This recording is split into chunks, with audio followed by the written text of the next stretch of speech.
அஸ்ஸலாமு அலைக்கும். இந்த வருஷத்துக்கான ஈத் விளாக் பார்க்கலாமா? நிறைய பேர் ஏன் இன்னும் வீடியோ போடலன்னு கேட்டுகிட்டே இருந்தீங்க. ஆனால் இந்த தடவை ஈத் வந்து எப்படி போச்சுன்னா ரொம்ப பரபரப்பாக இருந்துச்சு. அந்த அளவுக்கு நான் வீடியோஸ் எதுவுமே ரொம்ப அதிகமாக எடுக்கல. எடுத்ததை மட்டும் நான் கிளிப்பிங்ஸாக உங்களுக்கு இந்த வீடியோவில் கொடுத்துருக்கேன். ஸோ வீடியோ ரொம்பவே இன்ட்ரெஸ்டிங்காக இருக்கும். கொஞ்சம் கூட ஸ்கிப் பண்ணாமல் கடைசியில் பார்த்து என்ஜாய் பண்ணுங்கள். இந்த ஆடோட விலை என்ன அப்படின்னு கேட்டிருந்தீங்க. இந்த ஆடு வந்து 7,000 ரூபான்னு ஆயிஷா மாட்டு பண்ணையில் வாங்கியிருந்தோம். 2 ஆடுமே தனித்தனியாக 7,000 ரூபாய் 7,000 ரூபான்னு. அதாவது லாஸ்ட் இயர் ஸ்கீமில் 7,000 ரூபா பே பண்ணி ஆடு புக் பண்ணி வச்சிருந்தோம். அதனால இந்த வருஷத்துக்கு அந்த ஆடு கொடுத்துருந்தாங்க. 2-3 வருஷமா நான் ஆயிஷா மாட்டு பண்ணையில் ரெகுலராக ஆடு வாங்கிட்டு இருக்கேன். ஆனால் இந்த வருஷத்துக்கு ஒரு பெரிய குழப்பம் ஒன்று ஆயிருச்சு. லாஸ்ட் இயர் ஆயிஷா மாட்டு பண்ணைக்கு 200 ஆடு வந்து ஆர்டர் வந்திருந்திருக்கு. அதை ப்ராப்பராக பண்ணி முடிச்சிட்டாங்க. ஆனால் இந்த வருஷத்துக்கு கிட்டத்தட்ட 1,500க்கும் மேலே ஆர்டர் வந்திருந்திருக்கு.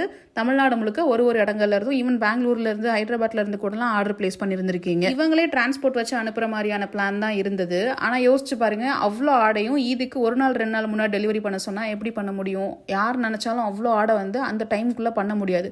ஸோ முன்னாடியே கடலூருக்குலாம் ஒரு பேட்ச் அனுப்பி இருந்திருக்காங்க. அது எல்லாமே திரும்ப ரிட்டர்ன் வந்துருச்சு. ஏன்னா எங்களுக்கு இப்போ வேண்டாம், ஈதுக்கு 1 நாள் 2 நாள் முன்னாடி கொடுங்கன்னு அனுப்பி வச்சிருந்திருக்கீங்க. இப்படியெல்லாம் பிரச்சனை வரவும் அந்த கடைசி டைம்ல எல்லாருக்கும் கரெக்டான டைம்ல ஆடு கொடுக்க முடியாம ஸ்டக் ஆயிட்டாங்க. இதுல நிறைய பேர் 7,000 ரூபாய் கொடுத்தா இந்த வருஷத்துக்கே ஆடு கொடுத்துருவாங்கன்னு நினைச்சு அவங்களுக்கு கால் பண்ணி டிஸ்டர்ப் பண்ணிக்கிட்டே இருந்திருக்கீங்க. அதனால போன் சுவிச் ஆஃப் பண்ணி வச்சிருந்தாங்க. ஆனா ஆடு கொடுக்குற வேலை நடந்துகிட்டு தான் இருந்திருக்கு. அவங்களால அந்த சிச்சுவேஷனை ஹேண்டில் பண்ண முடியல அப்படின்ற காரணத்துக்காக தான் நான் வீடியோவை பிரைவேட் பண்ணேன். ஆனா இப்போ வரைக்கும் எல்லா ஆடும் கொடுத்து முடிச்சாச்சு. நிறைய பேர் ரீஃபண்ட் கேட்டிருந்திருப்பீங்க போல, அதையும் பண்ணியிருந்திருக்காங்க.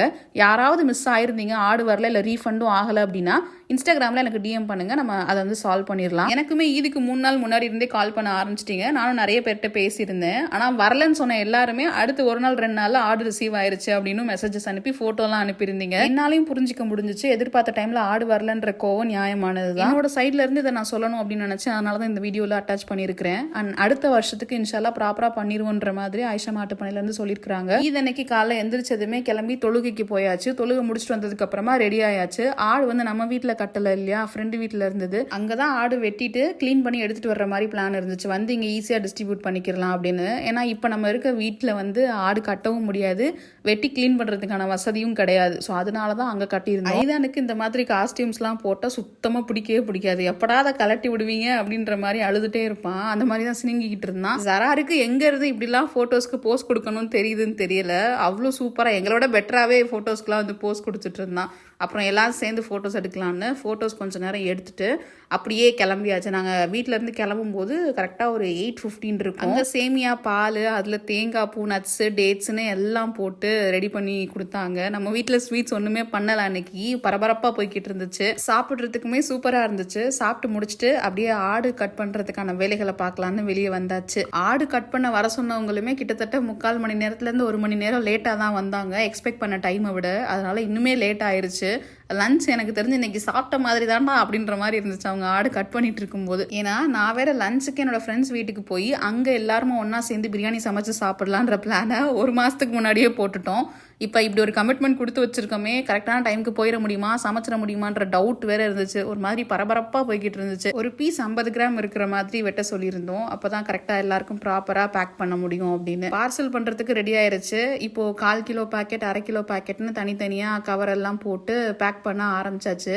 நான் சொன்னேன்ல, அதே மாதிரியே கிட்டத்தட்ட 1:30 மணி ஆயிடுச்சு நான் இங்கேருந்து கிளம்பும் போது. இங்கே ஒரு சைடில் பேக்கிங் போய்கிட்டு இருக்கு. அங்கேருந்து நாங்கள் வெங்காயம் உரிச்சு வச்சிட்டோம், தக்காளி நறுக்கி வச்சிட்டோம் அப்படின்னு ஃபோன் வந்துட்டு இருந்துச்சு. இப்போ அங்கேருந்து கிளம்பி வர்ற வழியிலேயே நிறைய பேருக்கு கொடுத்துட்டு அப்படியே இங்கே வந்தாச்சு ஃப்ரெண்டு வீட்டுக்கு. உள்ள வரும்போது கரெக்டாக 3 மணி. ஆனால் என் செல்லங்களை பாருங்க, இன்னைக்கு சாப்பிட்டா பிரியாணி தாண்டா அப்படின்னு வெயிட் பண்ணிக்கிட்டே இருந்திருக்காங்க. வீட்டில் ஒயிட் ரைஸ், ரசம் எல்லாமே தனியாக வச்சுட்டு, ஆனால் அதெல்லாம் சாப்பிடாம பிரியாணிக்காவே வெயிட் பண்ணிட்டு இருந்திருக்காங்க 3 மணி வரைக்கும். என்னோட பிரியாணிக்காக இவ்வளோ வெயிட் வெயிட் பண்றீங்களா? அப்ப நான் கண்டிப்பா செஞ்சே ஆவேன்னு வந்ததுமே கிச்சனுக்கு வந்துட்டேன். வேக வேகமா தால்சாக்கு ஒரு சைடுல பருப்பு வேக போட்டுட்டு இன்னொரு சைடுல வந்து பிரியாணிக்கு வெங்காயத்தை வதங்க விட்டாச்சு. இது 2 வேலையும் கொஞ்சம் பெரிய வேலை. அதனால அதை முடிச்சிட்டோம்னா அடுத்து சிம்பிளா வேலை முடிஞ்சிரும். வந்ததுமே ஸ்டார்ட் பண்றேன் அப்படின்னா எல்லாமே ப்ரிப்பேர் பண்ணி வச்சிருந்தாங்க. இஞ்சி பூண்டு ஃப்ரெஷ்ஷா அரைச்சு வச்சிருந்தாங்க. வெங்காயம், தக்காளி, புதினா, மல்லின்னு எல்லாமே ரெடியா வச்சிருந்தாங்க. இன்னொரு சைடுல மட்டன் சுக்காவுக்கு கறி வெட்ட சொல்லியிருந்தேன். அதையும் கிளீன் பண்ணி வெட்டிட்டு இருந்தாங்க. இப்போ பிரியாணிக்கு ஆல்மோஸ்ட் வெங்காயம் நல்லா வதங்கிருச்சு. இப்போ அடுத்தடுத்த இன்கிரீடியன்ஸை போட்டு ரெடி பண்ணிட வேண்டியதுதான். சீரியஸா நம்ம வீட்டுக்கு போயிருந்தேன்னா கண்டிப்பா பிரியாணி சமைச்சிருக்க மாட்டேன். போனதும் படுத்திருந்திருப்பேன். ஆனா இங்க ஃப்ரெண்ட்ஸ் எல்லாரும் வெயிட் பண்றாங்க அப்படின்ற காரணத்துக்காகவே வேகமா வந்து சமைக்க ஆரம்பிச்சாச்சு. எனக்கு கொஞ்சம் பதட்டமாவும் இருந்துச்சு. ஏன்னா அவசர அவசரமா சமைக்கிறோம், ப்ராப்பரா வருதா என்னன்னு தெரியலன்ற மாதிரி ஒரு பதட்டத்திலையும் நான் இருந்தேன். எல்லாருமே ஒரு விசில் வரும்போது ரெடி ஆயிருச்சா, அவ்வளவுதான் முடிஞ்சிருல அப்படின்ட்டு இருந்தாங்க. ஆனா நாங்க சமைச்சு முடிக்கும் போது 4:10 மணி. எனக்குமே நல்ல பசி. நான் வந்ததும் கேட்டேன், ஏன்டா ஒயிட் ரைஸ் ரசம் வச்சிருந்திருக்கீங்க, ஏன்டா அதை சாப்பிடாம இவ்வளவு நேரம் வெயிட் பண்ணீங்கன்னு. பிரியாணின்னு சொன்னதுக்கு அப்புறம் ஒயிட் ரைஸ் ரசம் சாப்பிடுவோமா அப்படின்னு கேக்குறாங்க. ஒரு சைட்ல ரம்யா காட்ட ஸ்வீட் வந்து இப்படி போடுங்கக்கா, அதெல்லாம் போட்டு ஒரு கிண்டுங்கக்கா அப்படின்னு சொல்லியிருந்தேன். அதனால அதை கிண்டிட்டு இருந்தாங்க. இன்னொரு சைட்ல இப்போ மீட் வந்து நல்லா வதக்கியாச்சு. இதை விசில் போட்டு விட்டுறலாம். ஆக்சுவலாக ஸ்வீட் வந்து ஷீர் குருமா தான் பண்ணலாம் அப்படின்னு பிளான் இருந்துச்சு. அதுக்கான இன்க்ரீடியன்ஸ் நிறைய இல்லை, டேட்ஸ்லாம் போடலை. இருந்தாலும் ஸ்டில் நம்ம பிளான் பண்ணது ஷீர் குருமா தான். அதனால் இதுக்கு பேர் அதையே வச்சிருவோம் அப்படின்னு வச்சாச்சு. இங்கிட்டு மட்டன் சுக்காவுக்கு வந்து கறி வதக்கிட்டு இருந்தேன். அதையும் விசில் போட்டு விட்டுறலாம். ரைத்தா ப்ரிப்பேர் பண்ணியாச்சு. அவிச்ச முட்டை, ஒயிட் ரைஸ் இது எல்லாமே அவங்களே ப்ரிப்பேர் பண்ணி வச்சிருந்தாங்க ஆல்ரெடி. ஈரல் எடுத்துட்டு வந்திருந்தேன். அதை வந்து மசாலா மாதிரி பண்ணிடலான்னு ஈரலை வேக போட்டு வச்சிருக்கேன். இது ட்ரை ஆகணும். பிரியாணிக்கு கறி வெந்துருச்சு. ஆனா கடைசியா ஒரு சொதப்பல் ஒன்று ஆச்சு. அதாவது அந்த குக்கர் வந்து பத்துமா அப்படின்ற சந்தேகம் எல்லாருக்கும் வந்துருச்சு. அதனால ஃபைனல் ஸ்டேஜ்ல நாங்க என்ன முடிவு எடுத்தோம்னா அரிசியை கொஞ்சம் குறைச்சிருவோம், அப்பதான் கரெக்டா வரும்னு பிளான் பண்ணி அரிசியை கொஞ்சம் குறைச்சிட்டோம். இப்போ இன்னொரு சைட்ல பாத்தீங்கன்னா மட்டன் சுக்காவும் ஈரல் மசாலாவும் நல்லா ட்ரை ஆகிக்கிட்டு இருக்குது. ஈரல் மசாலா முழுசா ட்ரை ஆக கூடாது, அப்படியே லைட்டா சொதசொதன்னு இருந்தாதான் நல்லா இருக்கும். மட்டன் சுக்காவுக்கு மட்டும் தண்ணி எல்லாம் இஞ்சிட்டு அந்த எண்ணெய் எல்லாம் மிதக்க வந்துருச்சு பாருங்க. இவ்வளோ எண்ணெய் நான் ஊத்தவே இல்லை, அந்த மட்டன்ல இருந்து வந்திருக்கு இம்புட்டு எண்ணெயும். இதன்னைக்கான லஞ்ச் மெனு நான் ஒரு ஷார்ட்ஸாவே போட்டிருந்தேன். மட்டன் சுக்கா, எலும்பு, பருப்பு, கத்திரிக்காய் எல்லாம் போட்டு தால்ச்சா ஒன்று பண்ணியிருந்தோம். தால்ச்சா பயங்கரமா வந்துருந்துச்சு. அப்புறம் ஈரல் மசாலா சொன்னேன்ல, இப்படி தான் இருக்கணும், அப்போதான் நல்லா இருக்கும் சாப்பிட்றதுக்கு. ஸ்வீட்டுக்கு நம்ம ஷீர் குருமா தான் பிளான் பண்ணியிருந்தோம். ஆனால் இது நல்லாவே திக்காயிருச்சு. அப்புறம் ரைத்தா, அவிச்ச முட்டை, ரசம், ஒயிட் ரைஸ்ன்னு இது எல்லாத்தையும் வச்சு தான் அன்னைக்கு லஞ்ச் வந்து சாப்பிட்ருந்தோம். எக்ஸ்பெக்ட் பண்ணவே இல்லை. கிட்டத்தட்ட ஒரு 1.25 மணி நேரத்தில் சமைச்ச இந்த மெனு வந்து சாப்பிட்றதுக்கு ஒன்றும் அம்புட்டு ருசியாக இருந்துச்சு. எனக்கு சாப்பிட்டதுக்கு அப்புறம் தான் திருப்தியாக இருந்துச்சு. பரவாயில்ல, இவ்வளோ நேரம் வெயிட் பண்ண வச்சிருந்தாலும் சாப்பாடை ஒழுங்காக கொடுத்துட்டோம் அப்படின்னு. சாப்பிட்டு முடிச்சுட்டு எந்திரிக்கவே 5:30 மணி ஆயிடுச்சு. அவ்வளோதான் பெருசாக இதன்னைக்கு அதுக்கப்புறம் ஒன்றும் பண்ணலை. இதோட வீடியோ முடிச்சிடலாம். வீடியோ பிடிச்சிருந்தா லைக் பண்ணிட்டு உங்கள் ஃப்ரெண்ட்ஸ் எல்லாருக்கும் ஷேர் பண்ணுங்க. மறக்காம நம்ம சேனல் வரைக்கும் சப்ஸ்கிரைப் பண்ணாமல் இருந்தீங்கன்னா சப்ஸ்கிரைப் பண்ணிக்கோங்க.